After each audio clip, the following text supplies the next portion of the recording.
What's going on? We got another hot review coming for you. Drams on deck. Today, we got bourbon night. Larceny. It's a weeded bourbon. Yes, sir. It's bottled at 46% ABV. Coming up out of here, out of Kentucky. And this one right here is one that I tried. I wanted to actually review some more weeded bourbons. I think for me, weeded bourbons are usually have a flavor profile that I'm more adapted to per se. So I believe that the weeded bourbons are more sweeter, and I guess the rye bourbons are more spicier or have more, the seasoning part. So for me, I was like, let me try it out. It's only $25, so it's not a bad bargain at all. So this one right here, like I said, you can pretty much find it at pretty much most any liquor store in the bourbon aisle. It's not hard to find along with your Evan Williams, your Jim Beams, and your Jack Daniels. You should usually be able to find this as well. And even if you don't find it at one store, you should be able to find it at another store. So it's not hard to get. It's not expensive at all. So like I said, $25. So this is I love to spend $25 on good stuff. So anyway, I'm going to jump right into it. We're going to nose it, taste it. I'm going to give you my review.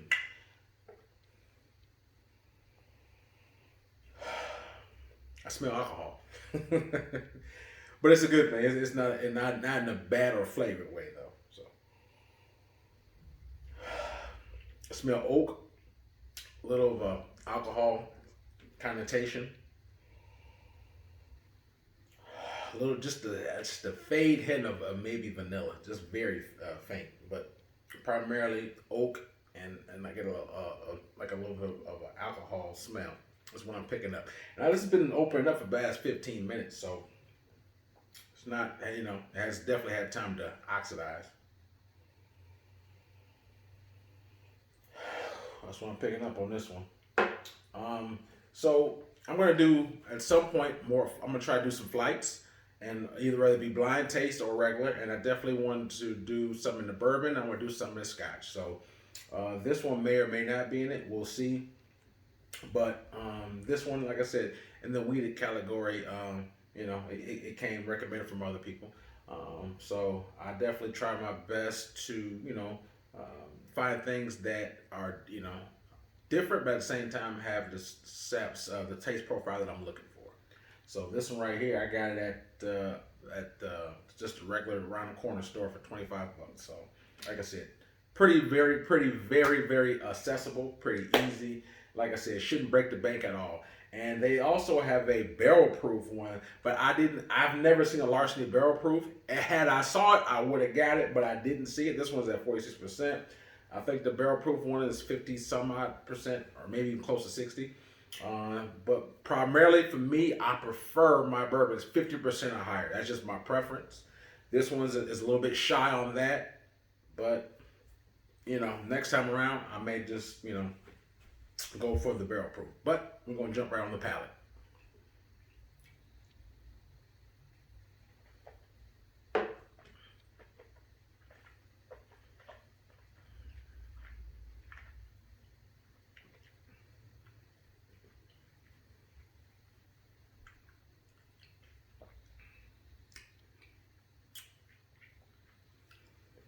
Feel a little small.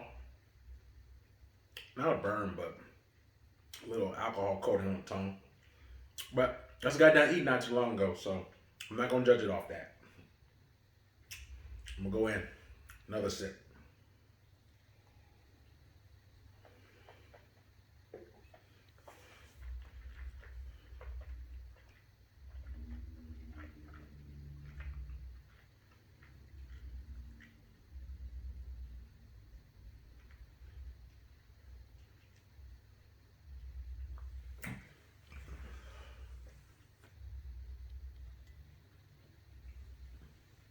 On this one, pick up oak, vanilla, a little spice, a little ginger, but more oak and spice than anything else. And it's not a very aggressive one, or I should say, it doesn't coat my palate as much as maybe some other higher proof bourbons that I've had. But Be it as it may, it's not bad. I mean, the flavors are pretty good. You know, I give it that. I would say that I did expect, because it's a wheater bourbon, I expect it to be sweeter than it actually is. To me, the oak, just a little bit of vanilla. I get it, but it's more subtle. It's not maybe it's more sweeter or as I would prefer per se, but it's still like I said, $25. I don't. My expectations usually are not that high. I'll give it that. Take one more sip, and I'm giving it a score.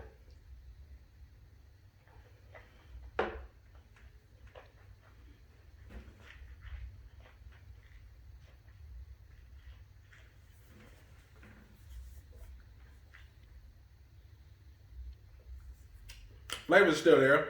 Oak, vanilla,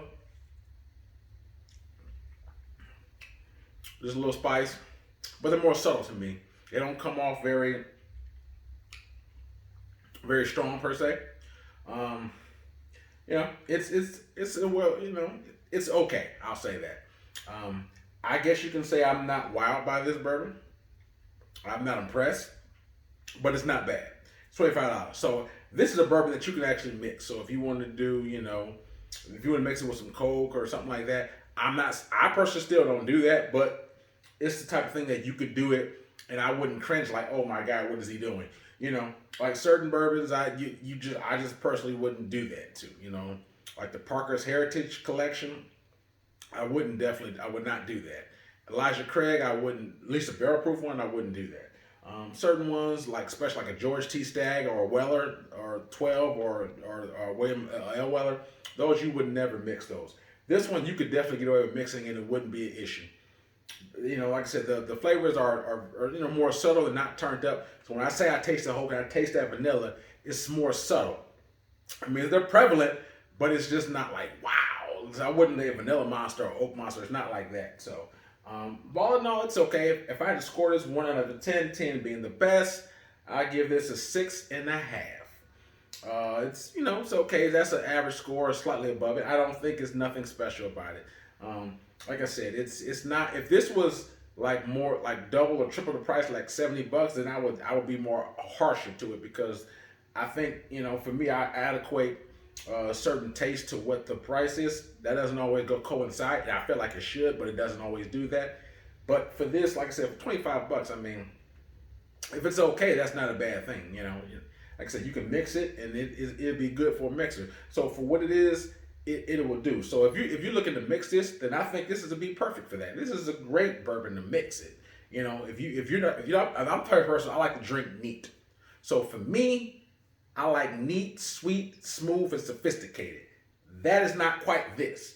But if I was a person who never drinks neat, if I'm putting a whole bunch of ice in it and mixing it with any kind of mixing agents, whether it be soda, juice, etc., this is a very well-balanced bourbon that you could mix it and it will be good to go, if that's what you're thinking. Me personally, I prefer neat, and I prefer more of a sophisticated quality. So if you're drinking it neat, it's still not bad. Don't get me wrong, it's still fine, but I don't think it's gonna wow you per se. Now I've seen some people who thought differently. Tomato. I'm not wow. Like I said, if you just talk about strictly neat, there are better bourbons out there, higher proof ones that fit the bill a little bit more for my palate. That being said, like I said, if I'm having a party and there's a bunch of people coming by who are, I wouldn't say are going to be mixing and not what you would call a connoisseur, who like to sit back and just sip it, I would probably get a cheaper bourbon only because of price point. This is something that to an average person, like an entry level person, this will go good. You give it to them, they can mix it or put ice in it, and I'm cool with it. Now, if I gave more of my higher bourbons like the Wellers or things of that nature, and they start mixing it, I would have a problem with it. So, like I said, this fits the bill for the casual, person, mixing it, just, icing it up, whatever you want to do with it. That is perfect for that. So, like I said, for me, I would probably lean towards a higher proof one, because this one right here is cool, but like I said, I like 50% or higher, preferably 60 if you really want to know, preferably 60, but at least 50, preferably for my bourbons. So for me, like I said, I probably would. I know I wouldn't try this again. Buy it again unless I was at a party or something like that. And I know people who ain't, they're not into, that they're not in the mindset to sit there and sit, relax, and taste. They just want to just drink, take it back. I would get them something like that. $25 is pretty decent. It's not gonna break the bank. It'll definitely fit the bill in that notion. So I think it was more of an entry level weeded one, in my personal opinion. Not sophisticated, but entry level for me. So that's my opinion. I'm definitely gonna polish this bottle probably by the end of the night, and then I'm gonna get some more reviews in for you guys. Trust me, I got more bourbon coming, more tequila, more whiskey coming your way for sure. Till then, I thank you, appreciate y'all. All the people who respond in my comment box, I definitely appreciate it. And thank you. If you're taking time to watch this video, I definitely want you to get something out of it. And I really did these videos as a really a portion, because when I would go and try it, sometimes I want to invest in certain bottles. As you know, this is not a cheap hobby. Buying certain spirits is costly. So when you looking at a bottle and its price tag is $80 or higher, and you don't know anybody who drinks it. Me, unfortunately, in my personal circle, no one really drinks, that much or really much at all. So I don't have any personal friends I can call and say, hey, tell me about this. So usually back in the day, I used to use YouTube videos as my personal, my go-to to tell me what something tastes like. So that's the same reason why I'm doing it now. So if you were out and you never had Larceny, you can go YouTube, you can look at my videos and other people's videos, and you can get an idea or a depiction of what this tastes like before you invest your money into something that you may or may not like. That's the purpose of it. And while you're doing it, you can have fun, and share that type of experience with other people. So that's kind of how I look at it. Like, especially those of you in the store and you got Larceny, you got something else, and like, man, I never had neither one. I wonder what it tastes like. I swear, I used to be the guys in the aisle were looking at YouTube videos like, man, which one I should get? This one, the bottle A or bottle B. So, but anyway, hope this is helpful. Stay tuned. I got a lot more coming for you. Till then, signing off. Thank you. Drams on deck.